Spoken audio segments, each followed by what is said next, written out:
El Tribunal Constitucional entra en sesión alegatos de la vista de la causa 2853, que es un recurso de inaplicabilidad por inconstitucionalidad deducido por Silvia Olivos Leighton respecto al inciso primero del artículo 8 de la ley 17.332. Para el tribunal, además, es un honor que alumnos del Magíster LLM de la Pontificia Universidad Católica de Guatemala y El Salvador estén presentes, asimismo 2 funcionarios del Tribunal Supremo de Brasil. Tiene la palabra la señorita relatora. Gracias, señor presidente. Esta solicitud de inaplicabilidad, que como bien se dijo, se refiere al inciso primero del artículo 8 de la ley número 17.322, ha sido requerida o planteada para que la declaración de inaplicabilidad surta efectos en el proceso sobre cobranza judicial de cotizaciones que sustancia actualmente el Juzgado de Cobranza Laboral Previsional de Santiago bajo el RIT 7309-2007. Dicha causa se inició con la demanda ejecutiva que interpusiera en contra de la requerente el Instituto de Previsión Social, con el objeto de obtener el pago de las cotizaciones que la requerente adeudara a una trabajadora. El Juzgado de Cobranza acogió la demanda, frente a lo cual la requerente dedujo un recurso de apelación. En cuanto al precepto legal reprochado, cabe indicar que el inciso primero del artículo 8 de la ley número 17.332 prescribe, en lo concerniente al conflicto de constitucionalidad de autos, que si el apelante es el ejecutado o la institución de previsión o de seguridad social, deberá previamente consignar la suma total que la sentencia definitiva de primera instancia ordene pagar. Y en el marco de la gestión judicial de cobranza pendiente aludida, el conflicto de constitucionalidad planteado a esta magistratura consiste en determinar si es constitucional o no el que, por aplicación de la disposición reprochada, se deba consignar lo adeudado por el trabajador, lo adeudado al trabajador, para poder apelar de la sentencia dictada en juicio ejecutivo de cobro de cotizaciones. Lo anterior, por cuanto, a juicio de la requerente, ello le impediría en los hechos apelar y, por consiguiente, se estarían vulnerando sus derechos a la igual protección de la ley en el ejercicio de los derechos, al debido proceso, al acceso a la justicia, reconocidos todos en el numeral tercero del artículo 19 constitucional, y a la seguridad jurídica establecido en el número 26 del citado artículo.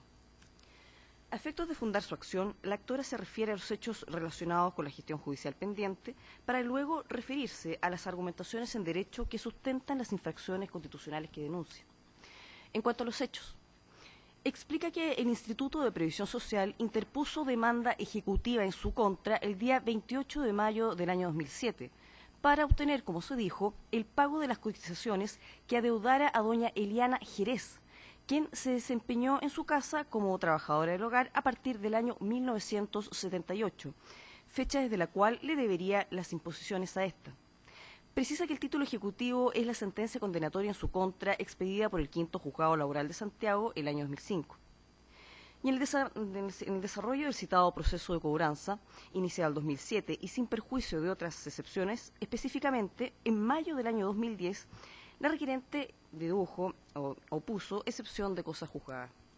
Esta se fundó en que existía un equivalente jurisdiccional que ya había resuelto el conflicto laboral, por cuanto el año 2008, ante el Quinto Juzgado Laboral de Santiago, que la condenó, se celebró entre la requerente y doña Eliana Jerez un avenimiento, en virtud del cual se estableció que nunca existió una relación laboral entre ellas y, con el solo fin de poner término al juicio, la requerente se obligó a pagar a la señora Jerez, trabajadora, la suma de 4 millones de pesos. El juzgado de cobranza rechazó la reseñada excepción de cosa juzgada, por cuanto, de conformidad al artículo 5 de la ley número 17.322, dicha defensa debió oponerse dentro de los 5 días siguientes al requerimiento de pago en el juicio de cobranza. Finalmente, en junio del año en curso, aquel juzgado de cobranza expidió su sentencia definitiva, acogiendo la demanda del Instituto de Previsión Social y ordenó que se prosiguiera con la ejecución hasta lograr el pago entero de las prestaciones reclamadas, más reajustes, intereses y recargos, que actualmente asciende a la suma aproximadamente 200 millones de pesos.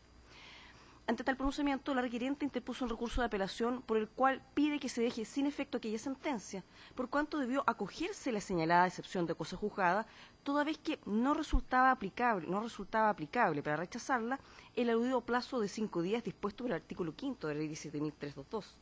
Lo anterior, ya que era imposible haber presentado esa excepción el año 2007, año de interposición de la demanda ejecutiva, toda vez que el avenimiento fue alcanzado el año 2008. Por lo anterior, la disposición procesal referida a la excepción cosa juzgada y que debe aplicarse es el artículo 310 del Código de Procedimiento Civil, el que dispone que dicha defensa puede oponerse hasta en segunda instancia. En cuanto al derecho, con el objeto de sustentar su acción, la actora, en lo medular, sostiene que los efectos inconstitucionales de la aplicación del precepto reprochado, que constituyen las infracciones constitucionales que denuncia, surgen de la obligación que le impone el precepto de consignar previamente lo que adeuda al trabajador para así poder apelar la sentencia dictada en juicio ejecutivo. Dicha clase de obligación, por lo demás, ha hecho que esta magistratura declare incluso la inconstitucionalidad con efectos erga omnes de otras disposiciones del ordenamiento jurídico que le establecían, como el artículo 171 del Código Sanitario o el artículo 474 del Código del Trabajo. Específicamente, en cuanto a las infracciones constitucionales planteadas, estas se pueden exponer de la manera que sigue. Primera infracción. Se vulnera el derecho a la igual protección de la ley en el ejercicio de los derechos. Lo anterior, puesto que la consignación previa para apelar solo se exige para quien es ejecutado y no para quien interpuso la demanda ejecutiva, cuestión que carece de todo fundamento. Segunda y tercera infracción. Se desconoce el derecho al debido proceso y el derecho de acceso a la justicia. Estas infracciones se configuran desde el momento en que el derecho al recurso es un derecho integrante del derecho al debido proceso, y si el legislador consideró, para que el procedimiento de cobro de cotizaciones fuera racional y justo, que pudiera revisarse lo resuelto mediante un recurso de apelación, vulnera aquella cualidad en que en los hechos no puede interponerse, atendido a que se debe consignar para ello previamente lo adeudado. Lo anterior es más aún evidente si se considera que la apelación justamente se ha deducido con el objeto de discutir la procedencia del pago, de manera que lo debatido no puede quedar definitivamente indubitado, sino que hasta que se dicte y se notifique una sentencia de término, cuestión que se impide alegarse el acceso a la justicia.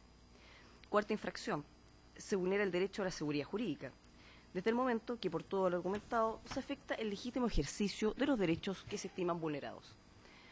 Observaciones al requerimiento. Por presentación de Fojas 496, el Instituto de Normalización Provisional formuló sus observaciones al requerimiento bajo las siguientes 5 argumentaciones que se procede a sintetizar. Primer argumento. El requerimiento debe ser rechazado puesto que si se atiende a las particularidades del caso suplite, para el cual se pide un pronunciamiento de inaplicabilidad, la acción de autos resulta inadmisible, cuestión en la cual podrán pormenorizar los señores abogados. Segundo argumento. El requerimiento debe rechazarse debido a que no se infringe el derecho a la igual protección de la ley en el ejercicio de los derechos. A este respecto, ha de considerarse que la disposición reprochada no contiene una regulación injusta ni arbitraria, pues ella se anima en la obtención de un fin legítimo y se aplica por igual a ambas partes del proceso. En efecto, en cuanto al fin que persigue, ésta se muestra como lícito, desde el momento en que no es otro fin que el evitar que se dilate innecesariamente el pago de dineros de carácter previsional, esto es, de cotizaciones que vienen a proteger al trabajador y a sus beneficiarios de cualquier contingencia laboral o social, como es la vejez. Se trata así de una ley de seguridad social referida a la protección del derecho constitucional a la seguridad social, que para lograr ese objetivo requiere de un procedimiento ejecutivo breve y sumario sin dilaciones, pues es menester el pago de las cotizaciones a la mayor brevedad, atendida la trascendencia de las contingencias respecto de las cuales protegen al trabajador. A su vez, no se vislumbra alguna clase de injusticia en la regulación del precepto reprochado, ya que el monto que ordena pagar el tribunal no es determinado a su sola voluntad. Se trata de una deuda establecida por disposiciones legales, cuyo pago tan solo viene a adelantar la obligación de consignación previa que disgusta, y que por lo demás produce los mismos efectos que si se considera el recurso de apelación en el solo efecto devolutivo, en cuyo caso se continúa con la ejecución hasta el entero pago de la deuda, sin perjuicio de procederse posteriormente a la devolución de lo pagado si el recurso se acogiera. En cuanto a la aplicación de la disposición del proceso, esta es igual para ambas partes, pues ello fue establecido por la reforma de la ley número 20.023 a la ley 19.322, toda vez que a través de aquella se extendió la obligación de consignar previamente para poder apelar a las distintas instituciones de previsión o de seguridad social. A mayor arrendamiento, cabe recordar que esta magistratura, en su sentencia de error de inaplicabilidad número 1876, acogió la tesis expuesta. Tercer argumento. Debe desestimarse el requerimiento de autos, pues no es efectiva la vulneración del derecho al debido proceso. Lo anterior en base a 2 motivos centrales. Primero, porque en el procedimiento referido a la cobranza judicial de cotizaciones se han cumplido a cabalidad los elementos que constituyen un debido proceso. En efecto, hubo notificación de la demanda y audiencia del afectado, pudo poner sus defensas, es decir, las excepciones que la ley contempla, se respetó el derecho a la prueba, la sentencia fue dictada por un órgano jurisdiccional y existen las vías recursivas para revisar lo resuelto por aquel. Y segundo, porque en cuanto al derecho a recurrir, tal como ya lo ha resuelto esta magistratura anteriormente, no debe entenderse que el debido proceso ampare un proceso específico de revisión, como lo es el recurso de apelación, y menos, por consiguiente, en la forma en que ellos deben ejercerse, pues se trata de una determinación del legislador. Cuarto argumento. Debe desestimarse el requerimiento ya que no se vulnera el derecho de acceso a la justicia. Lo anterior, toda vez que el legislador determinó que para iniciar el cobro ejecutivo de cotizaciones es menester hacer valer títulos ejecutivos determinados, como lo es en la especie la sentencia condenatoria del quinto juzgado laboral, que suponen una verdad jurídica, legal y de hecho de que el crédito efectivamente existe. Quinto argumento, finalmente, debe rechazarse la acción de autos, dado que no se vulnera el derecho a la seguridad jurídica. Lo anterior, pues, la disposición reprochada no desvirtúa en su esencia el derecho a requerir a los tribunales de justicia la enmienda conforme a derecho de lo resuelto en primera instancia a través del recurso de apelación. El legislador simplemente buscó, como se dijo mediante la consignación previa, la protección de los derechos de los trabajadores. Es cuanto puedo relatar, señor presidente. Muy bien, muchas gracias. Entonces, por la requirente, alega el abogado Pedro Matamala hasta por 30 minutos. Tiene la palabra.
Se me olvidó, perdón, gracias.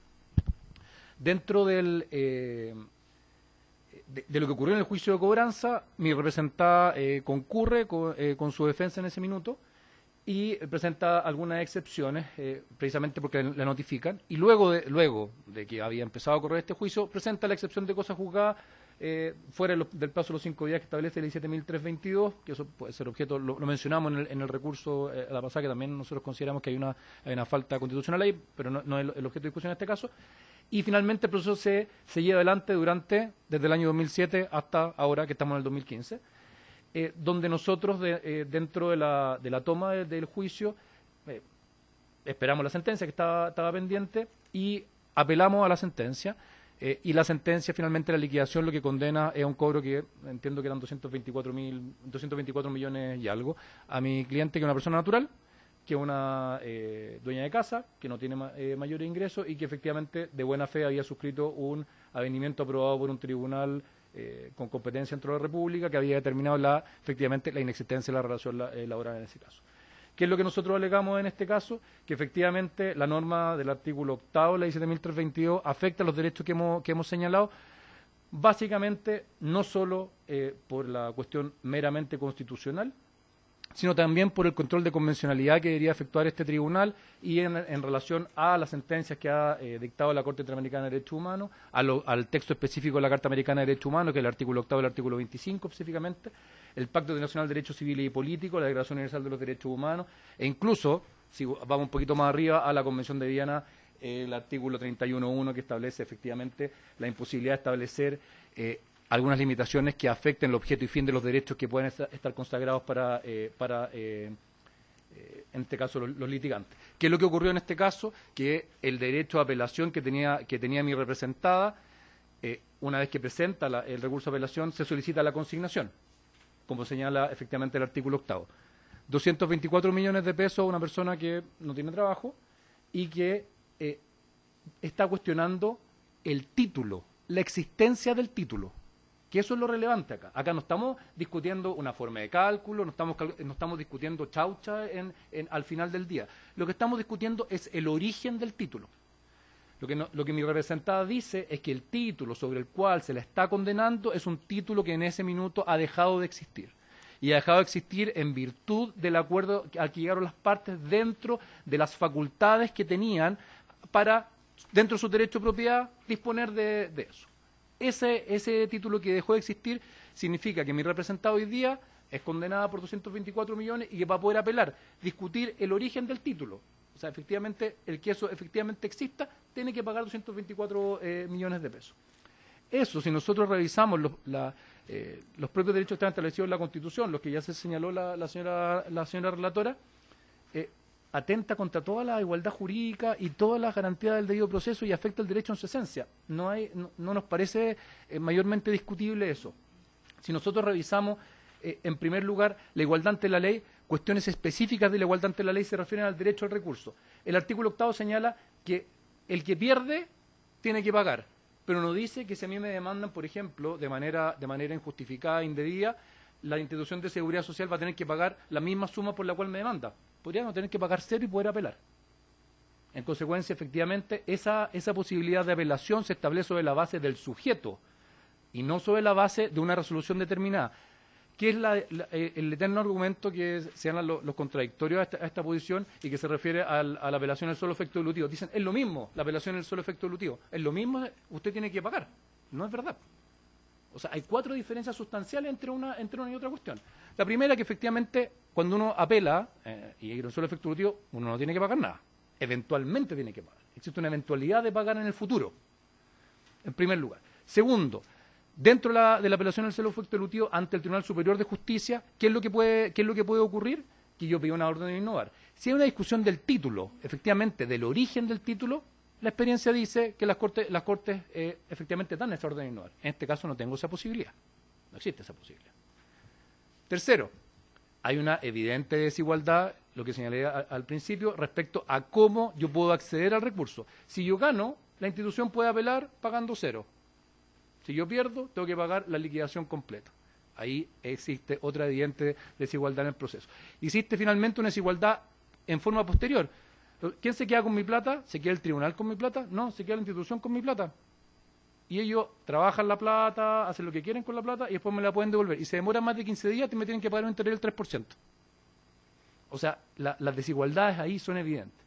Si nosotros nos trasladamos al debido proceso y las alegaciones que nosotros hicimos específicamente dentro de la igualdad, dentro del debido proceso, el acceso a la justicia, sin duda que el derecho al recurso, en primer lugar, es parte integrante del debido proceso. Eso es parte del contenido. Si nosotros vemos sentencias de la Corte Interamericana de Derechos Humanos y las opiniones consultivas que se refieren a este tema, sin duda que señalan la existencia de ciertos estándares del debido proceso que se deben cumplir. Básicamente, bueno, dentro de lo que afecta a Chile está Norín Catrimán, que establece los estándares del debido proceso, pero hay varios que se refieren a ese tema. Y todas estas cuestiones que se dan a la Corte Interamericana y las opiniones consultivas se refieren a 6 elementos: que sea eficaz, que sea el conocimiento integral, básicamente aplicando cuestiones esenciales, que es el artículo 25 de la Carta Americana, que tiene que ser un recurso rápido y expedito. No es rápido y expedito tener que pagar 224 millones de pesos para un ciudadano. Usted me podría decir, bueno, normalmente esta norma debe estar pensada para un empleador que una empresa. Hoy día que estamos en la discusión de la reforma laboral respecto a las pymes, para una pyme tampoco esto es posible, pagar 124 millones, se está discutiendo el origen del título. Yo podría estar de acuerdo que si yo estoy discutiendo problemas de cálculo, diferencias de cálculo, yo podría estar de acuerdo que no se afectaría tanto el derecho al recurso, pero está afectando el origen del título. En este caso se está afectando el origen del título. Esa cuestión esencial que se refiere al derecho al recurso significa básicamente que yo pueda presentar un recurso y que ese recurso sea conocido por el Tribunal Superior. Si ese recurso yo lo pierdo, perfecto, yo tengo que pagar. Dentro de las observaciones que ha señalado la contraria respecto a esta cuestión, no hay ninguna que sea realmente que nos pueda desvirtuar las consideraciones que nosotros hemos señalado en el requerimiento, ni lo señalado por la Constitución, ni el reconocimiento que ha hecho paulatinamente esta magistratura respecto a la validez de los tratados internacionales.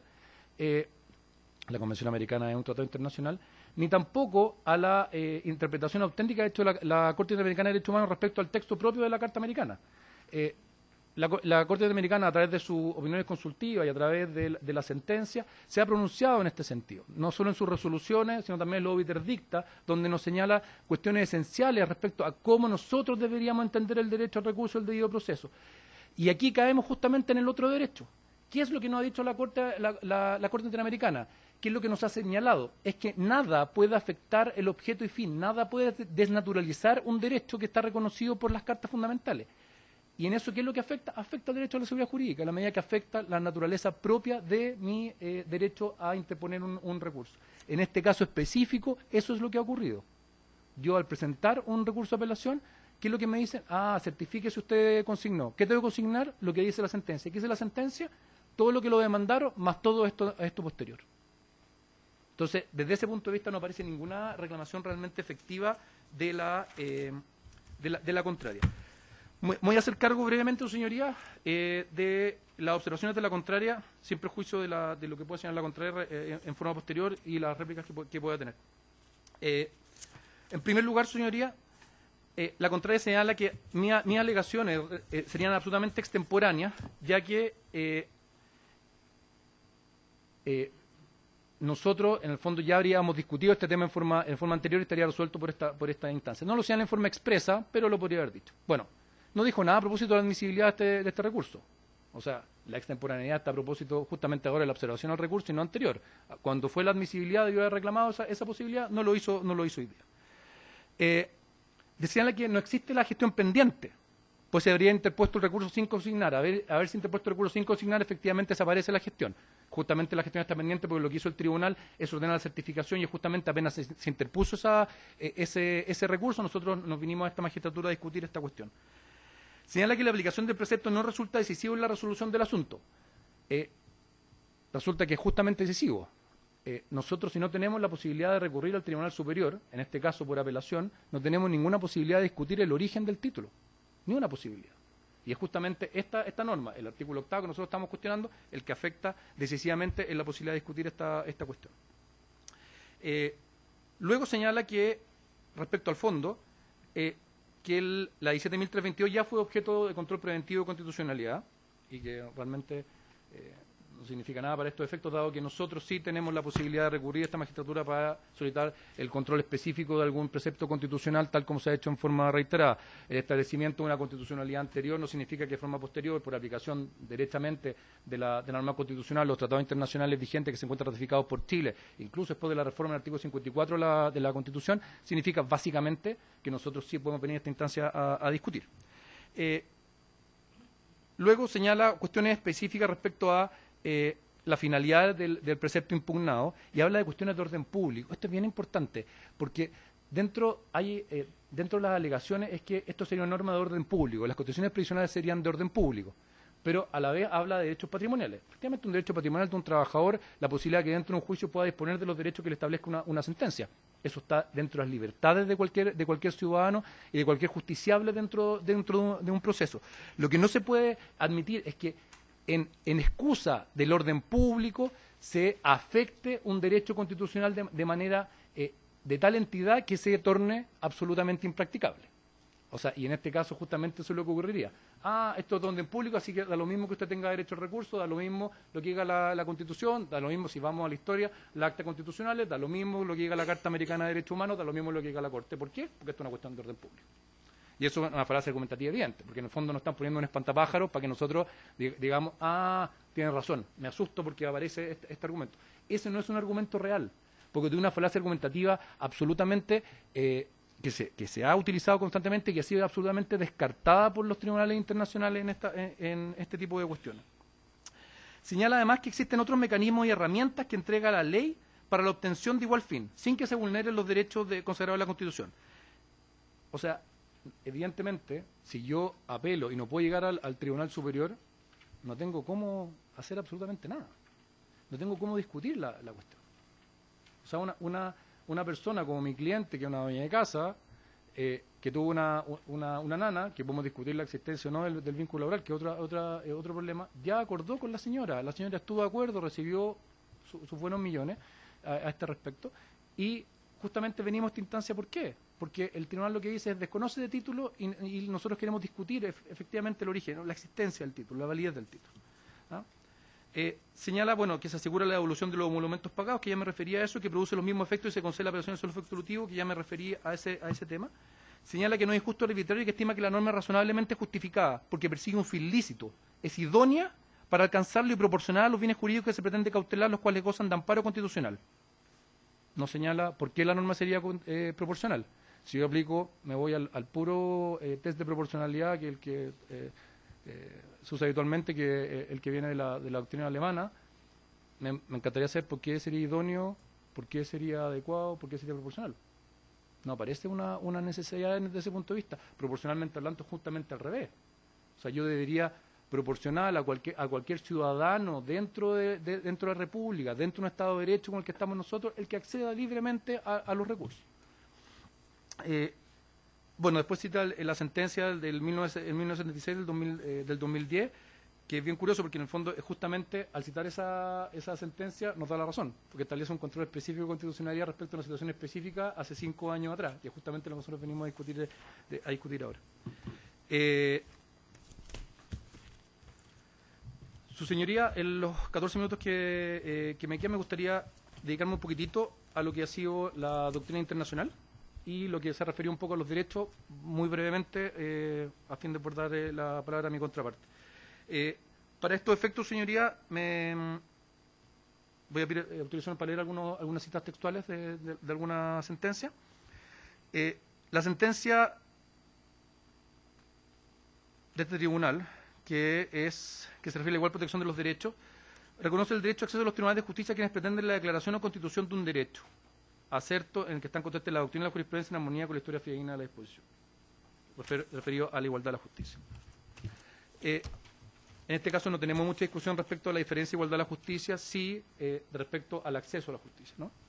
En la misma, este mismo tribunal, el rol 1662 del 2008 y en las 1345 del 2009, de 25 de mayo del 2009, se da una idea más o menos similar, que es bastante aplicable en este caso, y que es el derecho de acceso a la justicia forma parte de la igual protección de la ley en el ejercicio de los derechos consagrados por la Constitución, pues sin tal acceso, la protección asegurada simplemente no es posible.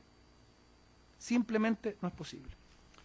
Entonces, lo que se establece acá es una cuestión que es que el derecho a acceso a la justicia es un derecho anterior y básico, es un derecho fundamental, es un derecho fundamental. Si nosotros vamos a las cartas que ha firmado por Chile, tal como firmadas y ratificadas por Chile, tal como he señalado anteriormente, eso también está claramente consagrado y se aplica en forma directa. La sentencia, hay una sentencia, bueno, en febrero del 95, que es el rol número 205, que habla de un Estado de Derecho, existen leyes dictadas para hacer cumplir a personas que entren en conflicto con quienes las infrinjan, tienen derecho a recurrir al juez que demanda de justicia. Esta es la compensación constitucional por haberse abolido y prohibido la autotutela y la solución de conflictos. También ha sostenido este mismo tribunal, en sentencia rol 946-07 INA, de 1 de julio de 2008, que el derecho de las personas a acceder libremente a un tribunal de justicia para la protección de sus derechos, como lo denomina el requiriente de estos autos, derecho a la acción, también conocido por la doctrina moderna como derecho a tutela judicial, es uno de los derechos consagrados y asegurados por el número 3 del artículo 19 de la Constitución, pues aunque no esté designado expresamente en su texto escrito, carecería de sentido que la Carta Fundamental se hubiese esmerado en asegurar la igual protección de la ley en el ejercicio de los derechos, el derecho a la defensa jurídica, el derecho a ser juzgado por juez natural, el derecho a un justo y racional procedimiento, sino partiera de la base de la existencia de un derecho anterior a todos los demás y que es presupuesto básico para su vigencia. Esto es, el derecho a toda persona a ser juzgado, a presentarse ante el juez, a ocurrir al juez sin estorbos, gabelas o condiciones que se lo dificulten, retarden o impidan arbitraria o ilegítimamente, que es, para nuestro juicio, justamente lo que pasa en este caso.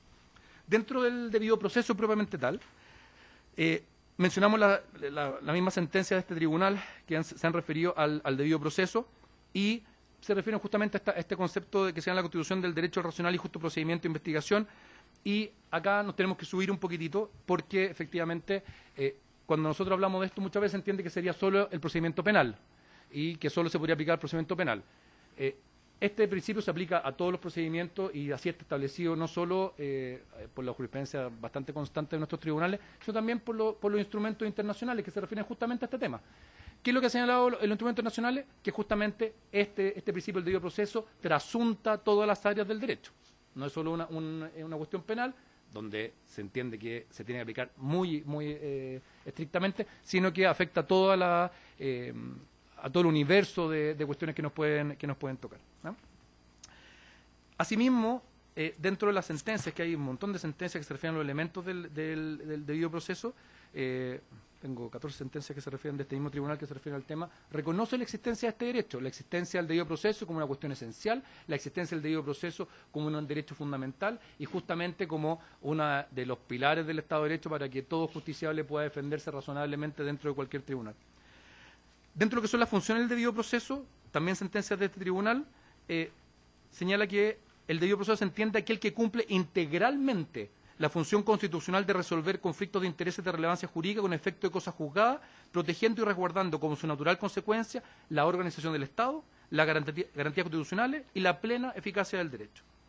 Señala el mismo tribunal que genera un medio idóneo para que cada cual pueda obtener la solución de sus conflictos a través de su desenvolvimiento.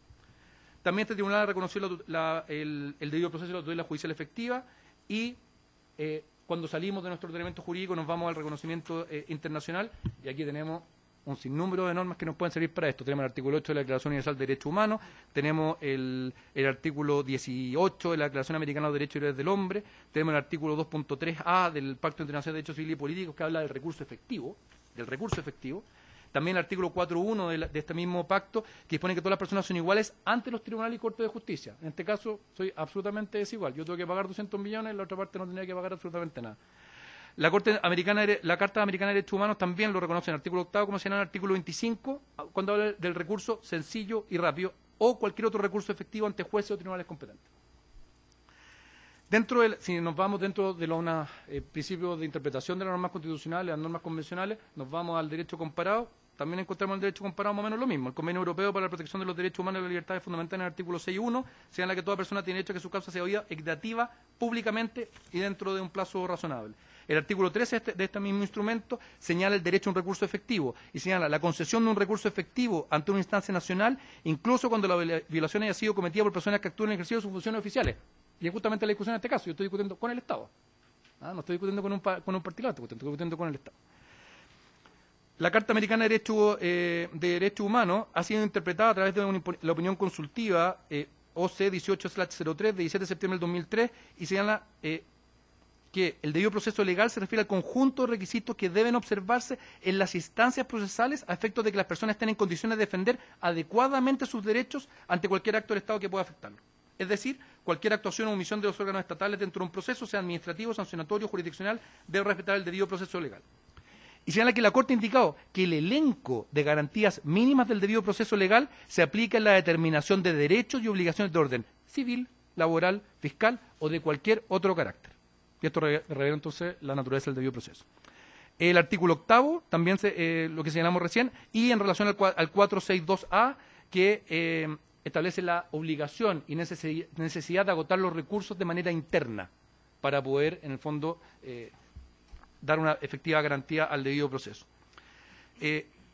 Asimismo, su señoría, dentro de una vez cuerpo bajo suspensión de garantía de la Convención Americana de Derechos Humanos, en el artículo 27.2, 27.1 y 7.6, se habla del deber de los Estados, y dentro del deber de los Estados establece justamente la obligación de reconocer y respetar los derechos que están establecidos en la Carta Americana.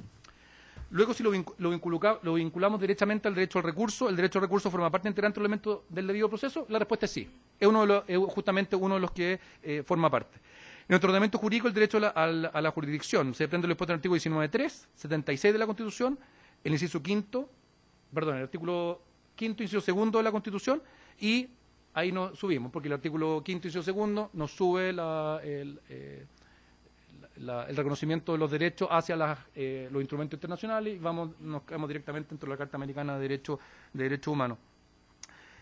Dentro de esto, la opinión consultiva 17/2002, en el párrafo 92, establece justamente que el debido proceso se aplica a todo tipo de proceso. El concepto del derecho al recurso se establece como el recurso como la facultad de solicitar a un tribunal superior que revise lo hecho por el inferior, formando parte integrante del debido proceso. Dentro de eso, la Corte Americana ha establecido una garantía primordial que se debe respetar en el marco del debido proceso en aras de permitir que una sentencia adversa pueda ser revisada por un juez o un tribunal distinto y de superior jerarquía orgánica. Eso está en el caso Mohamed contra Argentina de 23 de noviembre del 2012, que también lo señala la Corte. La Corte Interamericana de Derechos Humanos, además, establece estos 6 requisitos del debido proceso, que son estándares, básicamente, del debido proceso, y que lo ha señalado en varias sentencias de distintos países. En el caso nuestro está en el caso del Norín Catrimán, donde se establece estos 6 elementos que señalé antes, que es la existencia de un recurso ordinario, accesible, eficaz, que permita la revisión integral del fallo, que esté al alcance de toda persona que haya sido condenada y que respete las garantías procesales mínimas. En este caso, a nuestro juicio, efectivamente, la obligación que uno tiene de consignar en esta circunstancia una suma millonaria de pesos para poder discutir la existencia, validez y origen de un título que efectivamente pudiera existir, afecta justamente estos estándares mínimos. También, como señalé, la existencia del recurso sencillo, que estaba en el artículo 25 de la Carta Americana. Esto ha sido reconocido también por la Comisión Interamericana de Derechos Humanos en el informe número 5597, en el caso de Abela y otros con Argentina. El ejercicio del derecho al recurso como un derecho a análisis que exige que no se obstaculice su ejercicio a través de mayores complejidades o excesivas formalidades. Eso lo ha señalado también la Corte Americana en este mismo juicio de Mohamed con Argentina. Mayores complejidades o excesivas formalidades.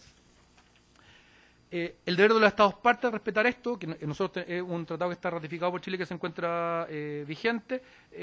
Hay un voto razonado del juez Cansado Trintade que se refiere a este respecto y que interpreta los artículos 25 y 8 de la Carta Americana, que también está dentro de esta sentencia. Nosotros hemos alegado más la afectación de los derechos en su esencia, que nosotros estimamos efectivamente que conforme a la sentencia de este mismo tribunal, y como se ha entendido justamente la esencia de los derechos, sin duda alguna que existe una evidente afectación del derecho al recurso y el debido proceso en este caso, dado que esencialmente no tengo derecho. O sea, la posibilidad que yo tenga de pagar esa plata para poder discutir esta cuestión es cercana a cero.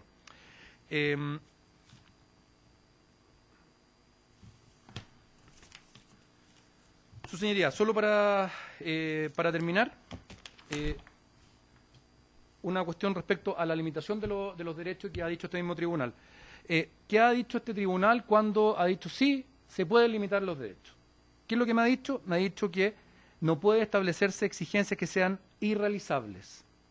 Una sentencia, la ROL número 43 del año 87, que eso está absolutamente en concordancia con lo que son los pronunciamientos internacionales de las distintas cortes, porque efectivamente no puede ser de tal manera que se transforme en ilusorio y en que yo básicamente no tenga derecho al recurso. Señaló este mismo tribunal también que el legislador debe elegir aquellas opciones que impliquen una limitación menor de los derechos, estándole prohibido afectar su contenido más allá de lo razonable. Y además, reglar el ejercicio de un derecho en forma prudente y dentro de latitudes razonables. En ese sentido, hay varias sentencias, la 30 de octubre del 95, 20 de octubre del 98, ROL 226-280, y esta doctrina fue reiterada además en la sentencia 28 de julio del 2008, el ROL número 1046. Aquí, sin duda, que lo que busca y lo que los instrumentos nacionales establecen es que toda norma se debe interpretar de tal manera que restrinja lo menos posible los derechos respecto de una determinada persona o que lo amplíe lo más posible. En este caso, el afectado, que es mi representada, que es la que tiene el derecho al recurso, ve limitado su derecho al recurso, sin duda. Entonces, la interpretación debería ser razonablemente, la aplicación de la norma, debería ser en torno a que ampliar y extender ese derecho, que es el derecho mínimo que tiene toda persona dentro de un Estado de Derecho democrático. Asimismo, el tribunal estableció ciertos criterios que deben ser examinados. Primero, si está suficientemente determinado por la ley esta limitación. Segundo, si persiguen un fin lícito. Tercero, que pueden estimarse proporcional al logro. Y cuarto, que resulten idóneas. Justamente que es el examen de proporcionalidad que yo les hablaba anteriormente. Efectivamente, el examen de proporcionalidad establece ciertas cuestiones esenciales que yo debería cumplir, debería tener un estándar y debería tener un test que me permita ir avanzando en cascada en cada uno de esos requisitos. En este caso no paso ni el primero. O sea, si yo persigo, ¿puede estimarse proporcional? ¿Puede estimarse como idóneo? ¿Puede estimarse como adecuado? No, parece que no. Parece que no llegamos ni siquiera hacia la proporcionalidad.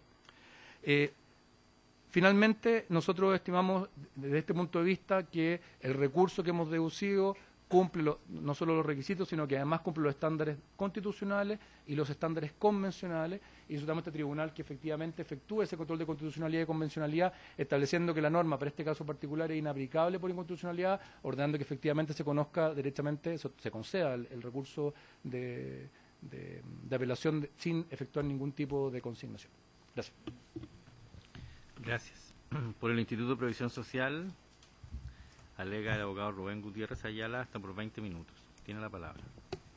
Muchas gracias, señor presidente. Con la venia de este excelentísimo tribunal, alego en estos autos solicitando desde ya se rechace en todas sus partes el requerimiento deducido por mi legítimo contradictor, puesto que el inciso primero del artículo 8º de la ley 17.322 no vulnera ningún precepto constitucional, cuestión que por lo demás ya ha sido resuelto por este excelentísimo tribunal no solamente una vez, sino que 2 veces, retrasándose requerimientos deducidos en los cuales se han argumentado básicamente las mismas razones y señalado los mismos supuestos vicios.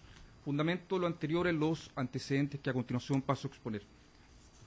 Como una cuestión preliminar, su señoría excelentísima, quisiera señalar a propósito de las argumentaciones de mi distinguido colega que ha grimido en estrados para desvirtuar las alegaciones de esta parte respecto a la inadmisibilidad del recurso, que efectivamente esta parte ha señalado que no existe una gestión pendiente, puesto que al no consignar el monto que ordena la ley, precluyó el derecho de interponer el recurso de apelación en el juicio de cobranza laboral, que además esta norma no resuelve ningún asunto, puesto que solamente establece requisitos de admisibilidad para el recurso de apelación que se podría deducir, pero principalmente, y una cuestión que fue omitida por mi legítimo contradictor, es que existen 2 sentencias anteriores pronunciadas por este mismo tribunal respecto a requerimientos en contra de la misma norma y en los cuales se argumentaron los mismos supuestos vicios.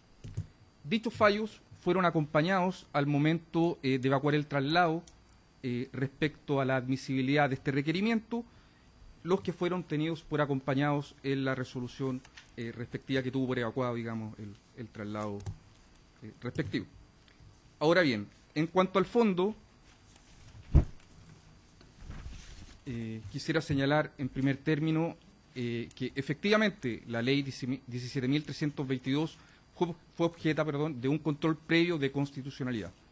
Ahora, es importante destacar la naturaleza de esta norma. ¿Por qué?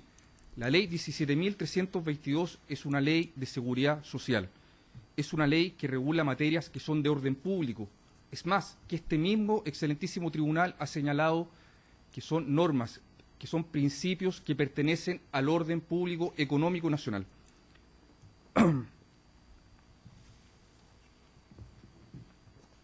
Quisiera hacer presente que esta exigencia de consignar el monto que establece la sentencia para que pueda ser tenido por interpuesto, digamos, el recurso de apelación, data ya de largo tiempo y que a través de la ley 20.023 del año 2006 se modificó este aspecto. ¿En qué sentido? En que ahora no solamente es necesario que consigne el ejecutado, sino que también la institución de previsión social respectivo, por lo que estamos ante igualdad de condiciones en este sentido. Esta norma, como bien ha señalado adecuadamente la señorita relatora, o señora, perdón, tiene por objeto justamente evitar dilaciones en estos juicios, puesto que atendía a la naturaleza de las cotizaciones previsionales. Es lógico que el legislador lo que busque es que se paguen en el menor tiempo posible. Por lo tanto, se hace indispensable un procedimiento rápido, sumario, concentrado.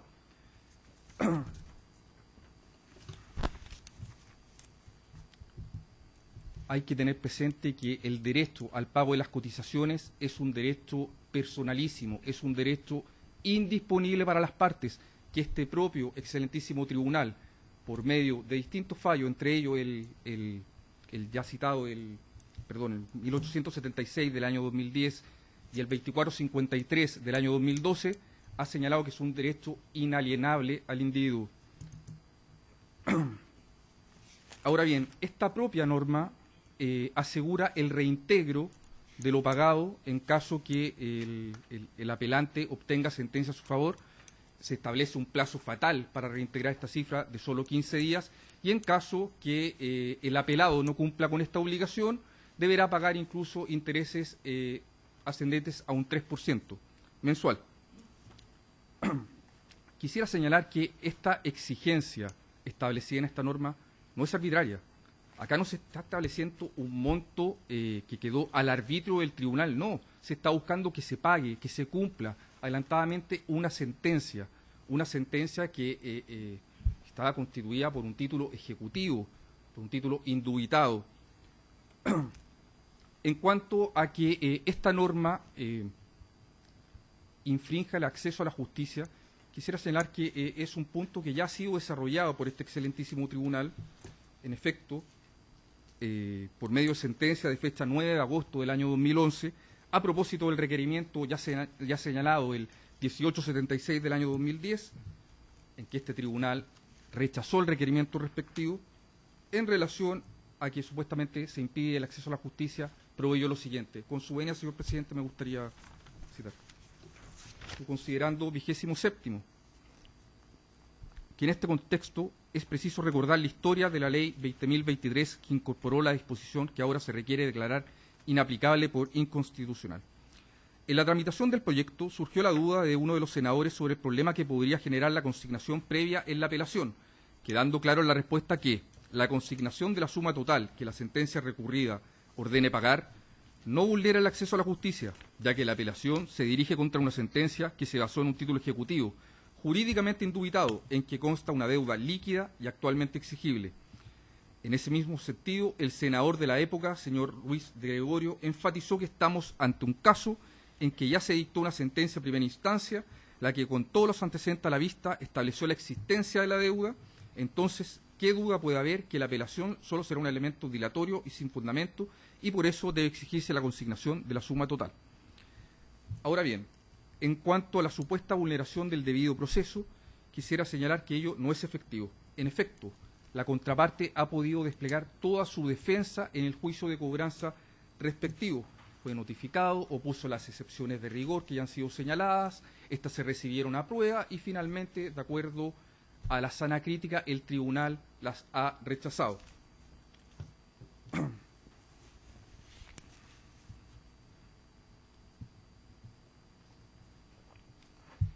No debe entenderse, su señoría excelentísima, que se ampare la doble instancia. La Constitución en ningún precepto lo hace. El derecho a recurrir no es lo mismo que el amparo a la doble instancia. Por otra parte, la Constitución no define lo que es un justo y racional procedimiento. Eso es materia del legislador. Por lo cuanto compete al legislador establecer cuáles son los requisitos y cuál es la forma de los distintos recursos que sean idóneos para impugnar resoluciones judiciales. En este sentido, también, señor presidente, me gustaría citar 3 considerandos más del fallo ya aludido con su venia. Considerando 24º, que en concordancia con lo anterior y en lo que se refiere al recurso de apelación, esta magistratura ha consignado que aunque nuestra Constitución exige un debido proceso que consagre la revisión de las sentencias, ello no significa que consagre el derecho a la doble instancia. En otras palabras, el derecho al recurso no es equivalente al recurso de apelación. Lo anterior, atendido que el fin que la ley busca satisfacer a través de cada procedimiento varía según el objeto que hace necesaria su existencia, por lo que la determinación de los actos procesales que deberán componerlo y específicamente las características del medio de impugnación en orden a lograr por el órgano jurisdiccional un adecuado conocimiento del conflicto dependerán de esas circunstancias. 25º, que sumado a lo anterior es preciso indicar que la especificación de los recursos y la forma en que ellos deben ejercerse son materia de competencia del legislador. La propia Constitución Política de la República lo mandata así en el artículo 19, número 3, inciso 5, al indicar que corresponderá al legislador establecer siempre las garantías de un procedimiento y una investigación racionales y justas. Y por último, el considerando 26º, que en consecuencia, de acuerdo a la reiterada jurisprudencia de esta magistratura en lo referente al derecho al recurso, como una de las expresiones de la garantía de un justo y racional procedimiento, la decisión sobre la estructura y forma de los medios por los cuales se hace efectiva la revisión de sentencias corresponde al legislador. Sentencia Roller número 1373, 1432, 1433 y 1535, entre otras, señala. Acá no estamos hablando de normas que pertenecen al derecho administrativo sancionador, como pretende asimilarlo mi distinguido contradictor en el requerimiento deducido en autos. Acá estamos hablando de una materia importantísima que no solamente compete al individuo, que trasciende al individuo. Estamos hablando de materias de una importancia para la sociedad toda. Y vuelvo a repetir, derechos que son irrenunciables para las partes y que son personalísimos, por tanto. Ahora, en cuanto a la supuesta infracción del artículo 19, número 26 de la Constitución Política de la República, conocido como garantía de las garantías, este señala que no se puede afectar un derecho en su esencia, lo que ha sido definido por este excelentísimo tribunal y por el derecho comparado como que no se puede impedir el libre ejercicio de un derecho. En autos eso no ha ocurrido, no se ha impedido que la contraparte despliegue toda su defensa en el procedimiento de cobranza de autos. Por todas estas razones, su señoría excelentísima, y tomando en especial consideración que la constitucionalidad de este precepto ya ha sido resuelto en 2 fallos precedentes por este mismo excelentísimo tribunal, es que esta parte solicita que el requerimiento más bien, sea rechazado en todas sus partes. Todo cuanto puedo alegar, señor presidente. Muchas gracias. ¿Alguna pregunta, señor ministro? ¿No? Muy bien. Concluida entonces la audiencia.